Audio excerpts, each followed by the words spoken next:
Ça faisait un moment que je n'avais plus fait de vidéos sur les démarches de visa étudiant. Parce que je réalise que beaucoup d'étudiants récemment m'ont encore contacté pour me poser la question de savoir, Warren, est-ce que tu peux nous faire une vidéo en fait sur la différence entre un community college et une université? Donc, dans cette vidéo, je vais vous expliquer la différence fondamentale qui existe entre un community college et une université, ou encore un collège, ou encore une grande école. Parce que je réalise que ça fait beaucoup de confusion. Sur ce, on est parti. Salut, moi c'est Warren et bienvenue dans ma chaîne Guerrier Mental, Warren et Asiana. Ici, on parle de développement personnel, on parle d'entrepreneuriat, on parle d'immigration aux États-Unis. Ce sont des thématiques qui te parlent de deux choses à faire. La première, tu t'abonnes à la chaîne et tu partages la vidéo autour de toi. La deuxième, tu nous suis à travers nos réseaux sociaux, notamment Facebook et Instagram. Et également sur TikTok. Alors, les amis, aujourd'hui, en fait, je vais vous parler de la différence fondamentale qui existe entre un community college et une université. Pourquoi est-ce que j'ai décidé de faire cette vidéo? C'est parce que simplement, je vois beaucoup d'étudiants souvent encore me contacter en me disant, ben, écoute Warren, est-ce que tu peux un peu nous expliquer la différence qui existe entre un community college et une université? Parce que je vois clairement que ça prête beaucoup à confusion en fait. Et là, je vais essayer d'être plus concis et plus clair le mieux possible.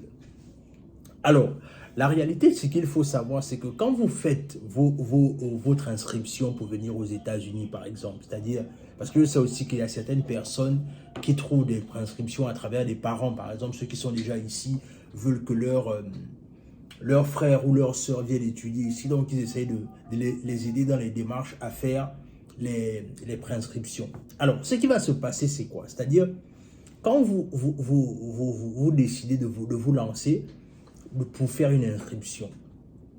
La réalité, c'est que moi, ce que je conseille toujours aux gens, et là, je vais faire la différence, c'est que le community college, en fait, c'est ce qu'on appelle, c'est une école de 2 ans. C'est-à-dire, la durée de l'école, c'est 2 ans dans un community college. Dans un community college, tu peux sortir, habituellement, ce qu'on fait, c'est qu'on sort du community college avec un associate degree. C'est-à-dire, tu fais une formation de 2 ans et on te donne ton associate en fait.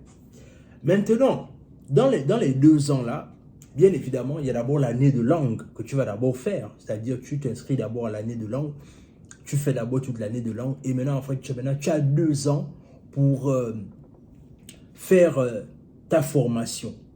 Maintenant, la réalité, c'est que il n'y a pas longtemps, il y a une étudiante qui m'a contacté me disant que elle voulait en fait, elle veut faire médecine et on l'a fait on a fait une inscription dans un community college. Alors, comme je vous disais, le community college, c'est une université de 2 ans. Ça veut dire quoi? Ça veut dire que, par exemple, la grande université, par exemple, les grandes universités, c'est là où on va jusqu'au bachelor, jusqu'au doctorat. Et là, c'est-à-dire que le bachelor, c'est 4 ans et le doctorat, c'est 5 ans. Enfin, le master, c'est 5 ans. Et pour ceux qui veulent le doctorat, ils peuvent continuer, etc., etc. Mais c'est ça déjà la différence fondamentale entre l'université et le community college. Le community college, c'est le diplôme, là où on te donne un diplôme de 2 ans. Et l'université, c'est là où on peut aller jusqu'à 4 ans, on peut aller jusqu'à 5 ans, 6 ans, etc. Dépendamment de ce que tu veux faire. Maintenant, il y a une étudiante qui m'a contacté il n'y a pas longtemps, là où elle m'a dit qu'elle a trouvé ma chaîne et qu'elle voulait un peu savoir comment est-ce que ça se passe parce qu'elle veut faire médecine et on l'a trouvé une inscription dans un community college. Alors, la réalité, c'est que quand tu es dans ce genre de cas-là, en fait, ce que tu dois faire, c'est simple. C'est-à-dire, tu rentres dans l'université, dans le community college, autant pour moi. Quand tu rentres dans le community college, ce qui va se passer pour toi, c'est quoi? C'est-à-dire, en rentrant dans le community college, tu fais d'abord ton année de langue normalement. Et maintenant, là, ça va dépendre, puisque elle veut faire médecine. Ce qui va se passer, c'est qu'il y a 2 cas aussi. Soit tu veux devenir docteur, soit tu veux devenir infirmière. Si tu veux devenir infirmière, bien évidemment, c'est clair qu'avec le registrar, c'est 2 ans. C'est-à-dire que là, tu prends ton diplôme clairement d'infirmière et tu commences directement à travailler. Maintenant, si tu veux aller si tu veux faire médecine jusqu'à voir le doctorat et que tu veux faire une certaine spécialisation, ce que tu peux faire d'abord, c'est que tu commences d'abord dans l'université de 2 ans, tu accumules certains crédits que tu prends d'abord au préalable. Et ensuite, maintenant, ce que tu vas faire, c'est que tu fais un transfert vers une université spécialisée dans la médecine. Ça peut être spécialisé dans la chirurgie, ça peut être spécialisé dans... Peu importe, mais l'idée, c'est que tu commences d'abord dans l'université de 2 ans et ensuite, tu finis par te spécialiser, en fait. La réalité ici, c'est quoi, en fait, la réalité dans ça? C'est que ce sera plus facile pour toi de pouvoir clairement t'adapter, non seulement dans le système américain, mais également ce sera facile pour toi dans les démarches, parce que tu vas arriver à un niveau là où, à un moment donné, ce sera plus facile pour toi d'abord de t'intégrer et ensuite comprendre un peu comment est-ce que le système fonctionne. Parce que la plupart du temps, ce qui va se passer, c'est que si tu dis directement que toi, tu veux rentrer dans une université, mais la réalité, c'est que en voulant directement rentrer dans l'université, mais si tu n'as pas l'opportunité de rentrer dans l'université, ça va faire quoi? Ça va faire qu'à un moment donné, tu finis par ne plus rentrer ou avoir ton inscription, en fait. La réalité, c'est que joue avec les moyens que tu as, en fait. Joue avec les moyens que tu as. Le plus important pour toi, d'abord, c'est de rentrer dans les États-Unis. Une fois que tu es rentré dans les États-Unis, maintenant, au fur et à mesure, tu vas comprendre comment est-ce que le système fonctionne. La réalité, c'est qu'il faut savoir une chose, c'est que réussir sa vie aux États-Unis dépend de beaucoup de facteurs. C'est-à-dire que c'est la raison pour laquelle ce que moi je fais, c'est que je vous donne des conseils du mieux que je peux, mais comprenez une chose évidente, c'est que c'est la raison pour laquelle, quand elle m'a contacté, elle m'a un peu expliqué sa situation, mais je lui disais simplement, et ce que je vous redis encore, c'est que quand vous, après avoir eu votre inscription, après avoir fait ce que vous voulez faire, la réalité c'est que c'est pas juste de prendre le visa, c'est pas juste de prendre de prendre juste la préinscription et aller à l'ambassade. Non, c'est pas ça.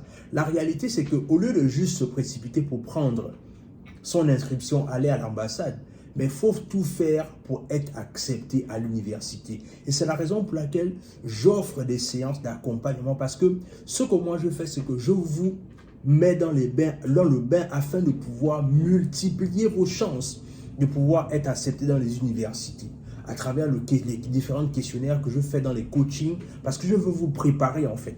La réalité, c'est que ce n'est pas juste prendre son inscription et aller. Il y a beaucoup de personnes qui échouent malheureusement comme ça, parce que peut-être certains ne me connaissent pas ou encore certains m'ont découvert, mais ne veulent pas forcément prendre les séances de coaching. Et c'est comme ça que après ils viennent me contacter en me disant, mais j'ai essayé de faire la demande de visa, j'ai été rejeté. Mais la réalité, c'est que tu as été rejeté. Pourquoi? Simplement parce que tu n'as pas suivi certaines étapes, en fait. Donc, la réalité, c'est que comprenez l'urgence de vous faire accompagner. C'est-à-dire, il est mieux de dépenser un peu d'argent et pourquoi pas avoir des résultats satisfaisants que de vouloir jouer les petits malins en allant tout seul à l'interview et après rater son entretien brillamment. Et vous savez que l'argent qu'on donne là-bas, c'est non remboursable. Donc vous voyez que il faut éviter d'être perdant en fait. La réalité, c'est qu'il faut apprendre à investir sur vous. Et apprendre à investir sur vous comprend déjà la nécessité pour vous de savoir vous faire accompagner. Donc c'est vraiment cette petite différence-là que je voulais faire entre le Community College et l'université à proprement dit. Dites-moi en commentaire ce que vous en pensez de cette vidéo. Et si et seulement si encore vous voulez avoir plus de contenu, n'hésitez pas. Abonnez-vous à la chaîne, partagez la vidéo autour de vous, laissez un like, laissez un commentaire. Et surtout, si vous avez des préoccupations, laissez-les en commentaire. Ou encore, si vous avez des sujets de vidéos que vous voulez que je puisse, pourquoi pas, couvrir, mettez-les en commentaire. Abonnez-vous à la chaîne. Et sur ce, on se dit à la prochaine.